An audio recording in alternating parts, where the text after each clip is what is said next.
दोस्तों, अगर आप और अच्छी नींद चाहते हैं तो हमारी प्यारी सी ऐप नींद को इंस्टॉल करें। इस ऐप पर आपको एक्सक्लूसिव स्लीप स्टोरीज़ मिलेंगी और आप बिना यूट्यूब प्रीमियम के भी इन स्टोरीज़ को बैकग्राउंड में सुन सकेंगे। इंस्टॉल करने के लिए आप हमारी वेबसाइट neend.app पर ज़रूर आइए और अच्छी कहानियाँ, स्लीप म्यूज़िक, कुछ टिप्स सुनने के लिए इस चैनल को सब्सक्राइब कीजिए। अगर आपको पायल यानी मेरे द्वारा कही गई और भी कहानियां सुननी है तो कमेंट करके मुझे जरूर से बताएं। लाइक, शेयर और सब्सक्राइब करके हमें सपोर्ट करें।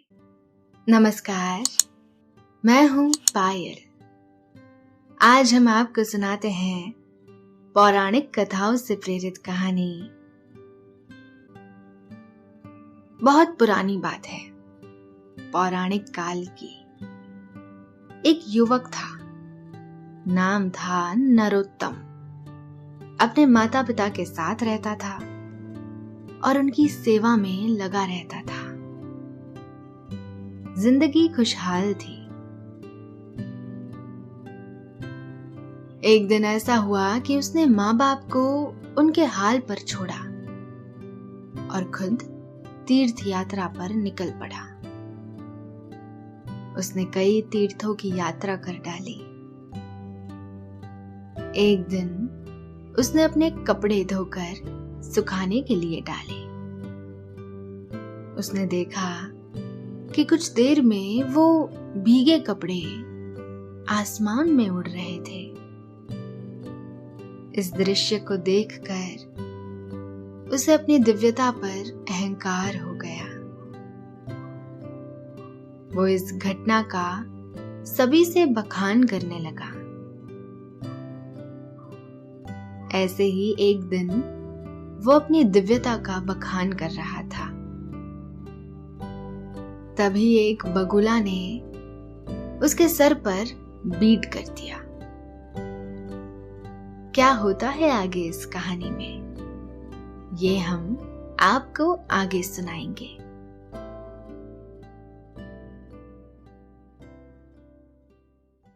लेकिन पहले आप अपने आसपास की सारी लाइट्स ऑफ करके आराम से लेट जाएं। अपनी आंखें धीरे से बंद कर लीजिए।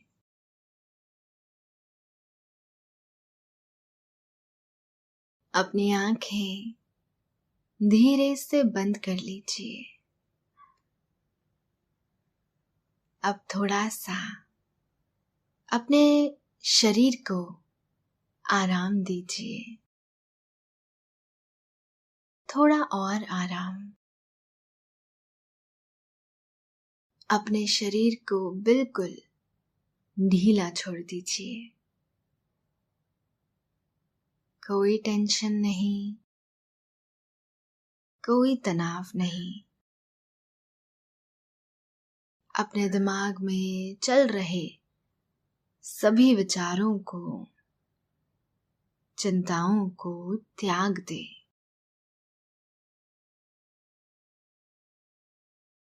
एक शांति सी महसूस करें। सभी नेगेटिव पॉजिटिव विचारों को धीरे धीरे निकाल दें।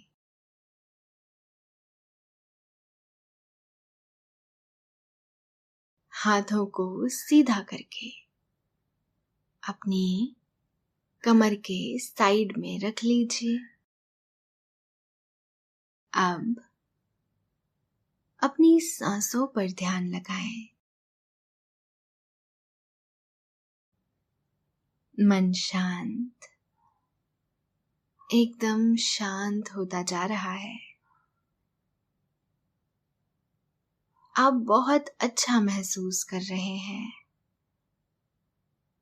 खुद को काफी हल्का फील कर रहे हैं। सब तरफ शांति ही शांति है, सुकून है, खामोशी है। ये कथा प्राचीन काल की है। एक नगर में नरोत्तम नाम का एक युवक रहता था।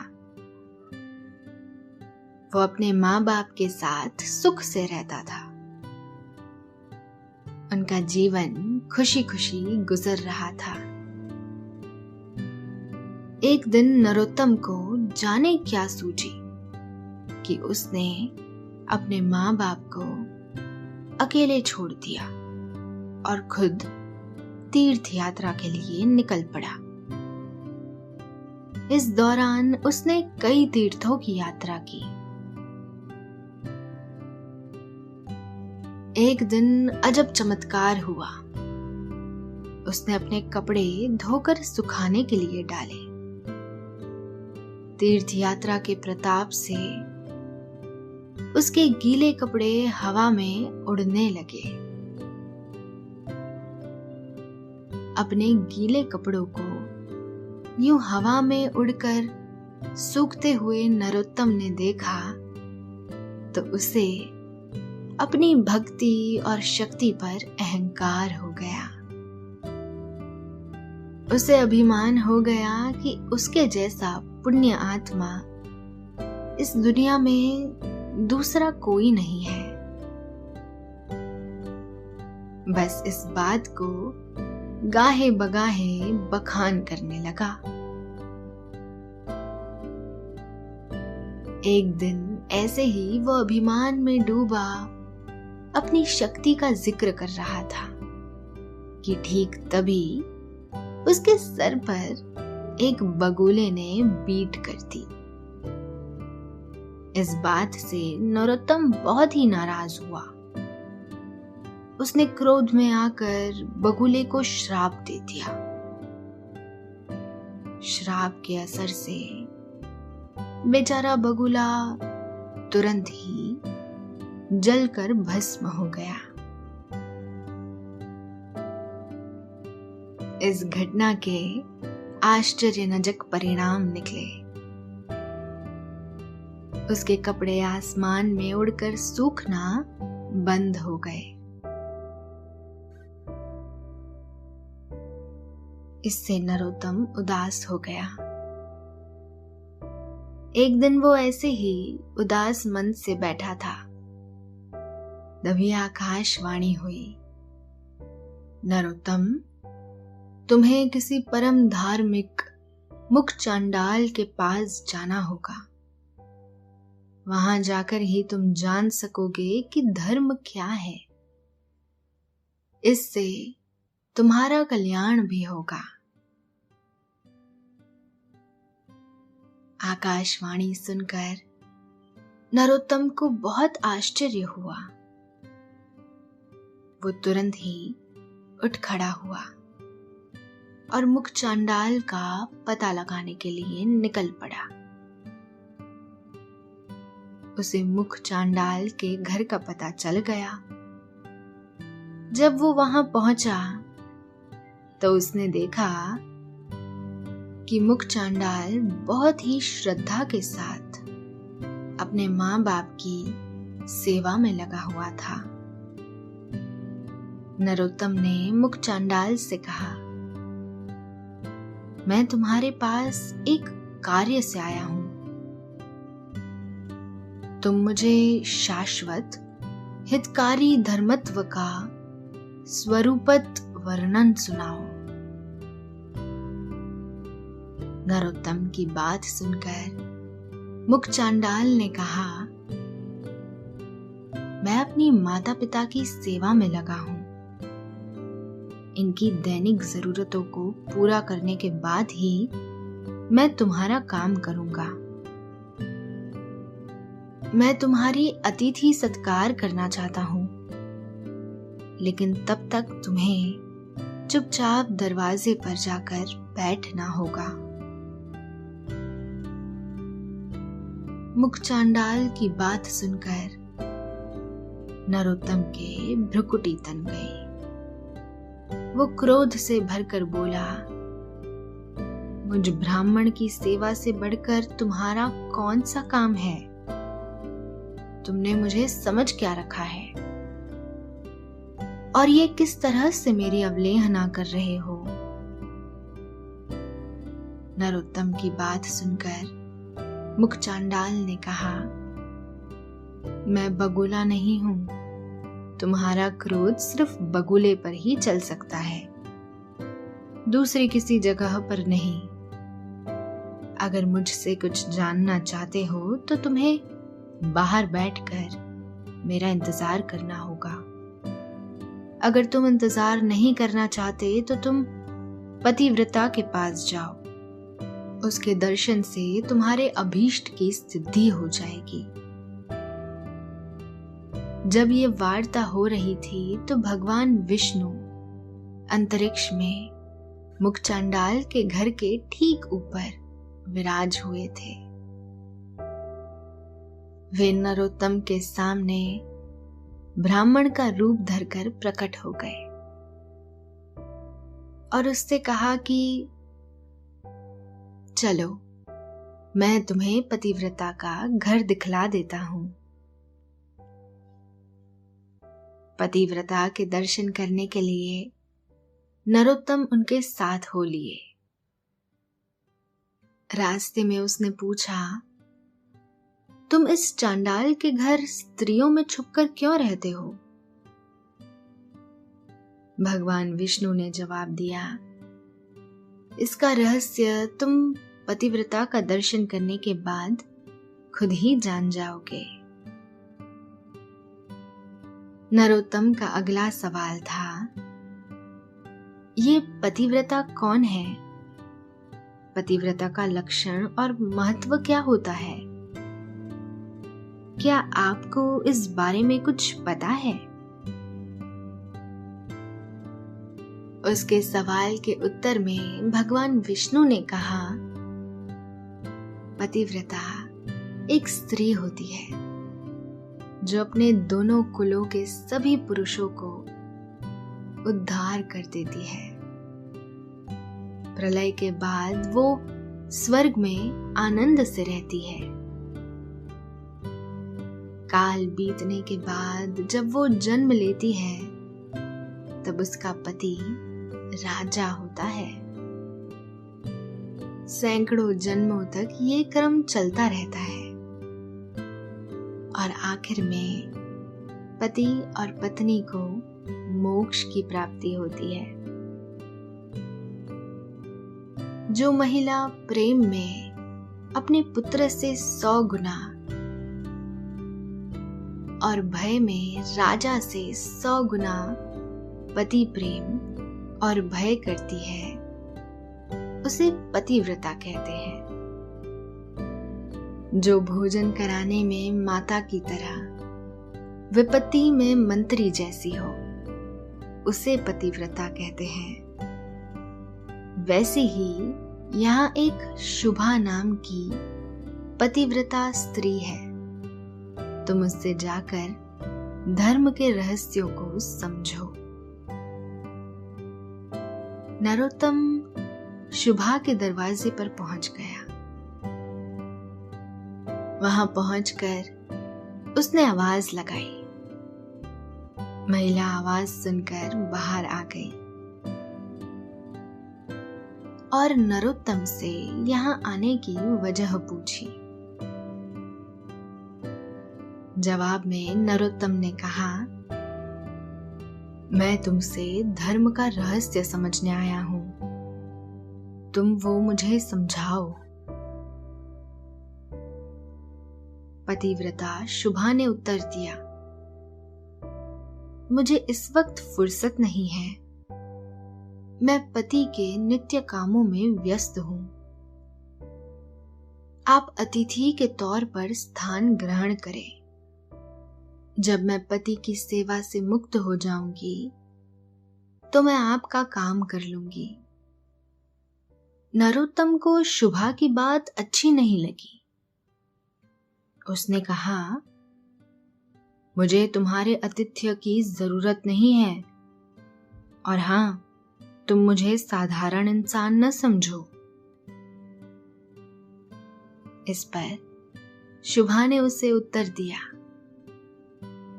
मैं बगुला नहीं हूं, अगर तुम्हें इतनी ही ज्यादा जल्दी है तो तुम तुलाधार वैश्य के पास चले जाओ, वो तुम्हारा काम कर देगी। भटकते पता पूछते नरोत्तम तुलाधार वैश्य के घर पहुंच गया। तुलाधार इस वक्त अपने व्यापार के काम में उलझा हुआ था। नरोत्तम ने उसे अपने आने की वजह बताई। वजह सुनकर तुलाधार ने कहा, श्रीमान, मुझे रात के पहले पहर तक एकदम छुट्टी नहीं है। आप अपना सवाल लेकर अद्रोहक के पास जाएं। वो आपके द्वारा बगुले को भस्म करने से लेकर कपड़ों के उड़ने तक के सभी रहस्यों के बारे में बता सकेगा। ब्राह्मण के भेष में भगवान विष्णु फिर नरोत्तम के साथ हो लिए।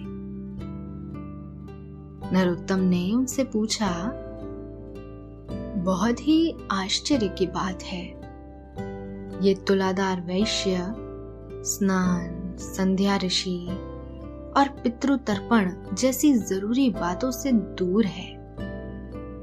इसका शरीर मैला है, इसके कपड़े बेढंगे हैं। इसके बावजूद मेरे साथ घटी सारी घटना के बारे में उसे ज्ञान है। आखिर उसे ये सब कैसे पता चला? ब्राह्मण भेष में मौजूद भगवान विष्णु ने कहा, वो सत्य और समता से तीनों लोकों का विजेता बन गया है। यही नहीं, उसने मुनिगणों के साथ देवता और पितरों को भी तृप्त कर दिया है। इसके प्रभाव से भूतकाल, भविष्य और वर्तमान काल की परोक्ष घटनाओं को भी जाना जा सकता है। सच्चाई से बढ़कर दूसरा कोई धर्म नहीं, झूठ से बड़ा कोई दूसरा पतन का मार्ग नहीं है। इसी तरह से समता की भी महत्ता है। दोस्तों, अब से आप आपकी मनचाही दादी और नानी की कहानियों से प्यारी नींद की कहानियां सिर्फ और सिर्फ नींद ऐप पर ही सुन पाएंगे। तो इसी तरह हमारे साथ कहानियों के जरिए जुड़े रहने के लिए आपकी अपनी नींद ऐप इंस्टॉल करें। शत्रु, मित्र, मध्यस्थ, इन तीनों में जिसका समान भाव उत्पन्न हो गया है, समझो उसके सारे पाप क्षीण हो गए हैं। जिस भी इंसान में सत्य, शम, दम, धैर्य, स्थैर्य, अनालस्य, अनाश्चर्य, निर्लोभिता और समता जैसे गुण हैं, उसमें सारा संसार ही प्रतिष्ठ है। ऐसा पुरुष एक दो नहीं बल्कि करोड़ों कुलों का उद्धार कर लेता है। उसके शरीरों में साक्षात भगवान विराजमान है। वो देवलोक, नरलोक के सभी वृत्तांतों को जान सकता है।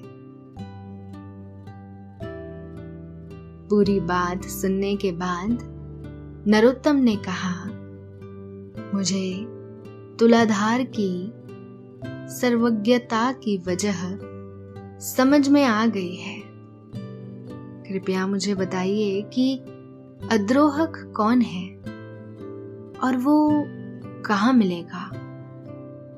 नरोत्तम के इस सवाल पर भगवान विष्णु ने उसे एक कथा सुनाई। कुछ समय पहले की ये बात है। एक राजकुमार था। उसकी पत्नी बहुत ही सुंदर और युवा थी।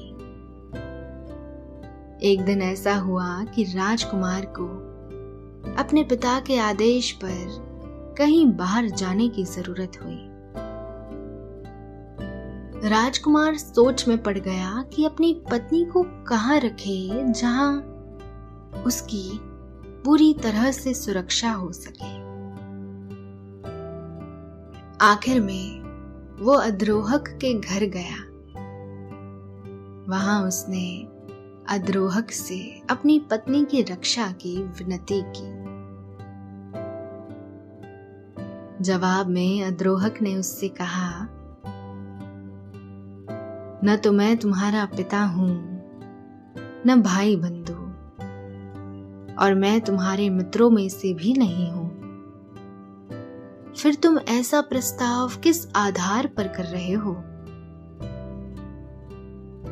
इस पर राजकुमार ने जवाब दिया, श्रीमान, इस पूरे संसार में आप जैसा धर्मज्ञ और जितेंद्रिय दूसरा कोई नहीं है। इसे मैं खूब अच्छी तरह से जानता हूं। ये अब आपके ही घर में रहेगी। आपको ही इसकी सुरक्षा करनी है। ये बात कहने के बाद राजकुमार वहां से चला गया। अद्रोहक ने बहुत जिम्मेदारी और धैर्य के साथ राजकुमार की पत्नी की रक्षा की। 6 महीने गुजरने के बाद राजकुमार लौट आया। उसने लोगों से अपनी पत्नी और अद्रोहक के प्रबंध के बारे में पूछा। ज्यादातर लोगों ने अद्रोहक को बुरा भला कहा। ये बात अद्रोहक को पता चल गई। अद्रोहक ने लोगों की निंदा से आजाद होने के लिए एक बड़ी सी चिता बनाकर उसमें आग लगा दी। तभी वहां पर राजकुमार आ गया। अद्रोहक को उसने रोकना चाहा, लेकिन अद्रोहक ने एक न सुनी और आग के अंदर चला गया। आग में प्रवेश करने के बाद भी न तो उससे कोई नुकसान हुआ और न ही उसके कपड़े ही जले। आसमान से देवताओं ने अद्रोहक पर फूल की वर्षा की। जिन लोगों ने अद्रोहक की निंदा की थी, उन्हें भी सजा मिली। इसके बाद देवताओं ने अद्रोहक को आग से बाहर निकाला। उसके उच्च चरित्र की चर्चा हर तरफ होने लगी। उसके उच्च चरित्र के बारे में सुनकर मुनियों को भी बड़ा ही आश्चर्य हुआ। देवताओं ने राजकुमार से पत्नी को स्वीकार करने को कहा। अद्रोहक जैसा कोई भी इंसान इस दुनिया में नहीं हुआ। राजकुमार पत्नी को लेकर महल में चला गया। इस पूरे दृश्य के बाद अद्रोहक को दिव्य सृष्टि की प्राप्ति हुई। नरोत्तम ने अद्रोहक के दरवाजे पर पहुंचकर आवाज लगाई। बाहर आकर अद्रोहक ने उससे आने का कारण पूछा। जवाब में नरोत्तम ने कहा कि मैं अपने भीगे कपड़े के आसमान में उड़ने, बगुले के बीट करने और उसके भस्म होने का रहस्य जानना चाहता हूं। पूरी बात सुनकर अद्रोहक ने कहा कि तुम्हें अपने सवालों के साथ वैष्णव के पास जाना चाहिए। इस पर वैष्णव ने कहा, भीतर चलकर भगवान के दर्शन कीजिए। भीतर जाने पर नरोत्तम ने देखा कि अब तक जो ब्राह्मण उसके साथ चलते हुए मार्ग दिखा रहे थे, अंदर मंदिर में विराजमान थे। वहां भगवान विष्णु ने सभी बातों का समाधान कर दिया। साथ ही उससे अपने माता पिता की सेवा करने को कहा। नरोत्तम वहां से घर लौट आया, अपने माँ बाप की मन से सेवा करने लगा। तो दोस्तों, अभी आपने ये कहानी सुनी। अब आपके सोने का वक्त हो चला है।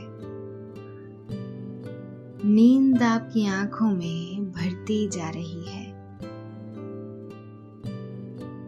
आपकी पलकें बोझल हो रही है। आपने अपनी दोनों आंखों को आहिस्ता आहिस्ता बंद कर लिया है और अब आप नींद के आगोश में समाते जा रहे हैं, समाते जा रहे हैं। शुभ रात्रि। किसी ने बड़ा खूब कहा है, शेयरिंग इज केयरिंग। अगर आप भी किसी को जानते हैं जिनको नींद ना आने की दिक्कत है, तो उनके साथ ये कहानी जरूर शेयर करें।